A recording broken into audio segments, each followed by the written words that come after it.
16வது அதிகாரம் 20வது வசனம். பிரதான ஆசாரியன் இப்படி பரிசுத்த ஸ்தலத்துக்கும் ஆசரிப்பு கூடாரத்துக்கும் பலிபீடத்துக்கும் பிராயச்சித்தம் செய்து தீர்ந்த பின்பு உயிரோடு இருக்கிற வெள்ளாட்டுக்கடாவை சேர பண்ணி அதன் தலையின் மேல் ஆரோன் தன் 2 கைகளையும் வைத்து அதன் மேல் இஸ்ரவேல் புத்திரருடைய சகல அக்கிரமங்களையும் அவருடைய எல்லா பாவங்களினாலும் உண்டான அவருடைய சகல மீறுதல்களையும் அறிக்கையிட்டு அவைகளை வெள்ளாட்டுக்கடாவுடைய தலையின் மேல் சுமத்தி, எல்லாரும் சொல்லுங்க, தலையின் மேல் சுமத்தி அதை அதற்கான ஆழ்வசமாய் வனாந்திரத்துக்கு அனுப்பிவிட கடவன்.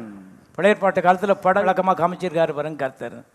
அன்னைக்கு நிழல், இன்றைக்கு நிஜம். இயேசு ஒரு வெள்ளாட்டுக்கடா, அது பேர் போக்காடு.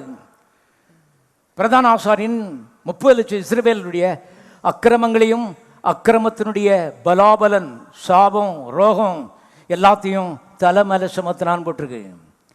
பிதாவாகி தேவன் இந்த போக்காடாகி இயேசுவின் தலையின் மேலே நம்முடைய வியாதிகள் எல்லாவற்றையும் செய்தாரு, வச்சு அமுக்குனார்னு போட்டிருக்கு.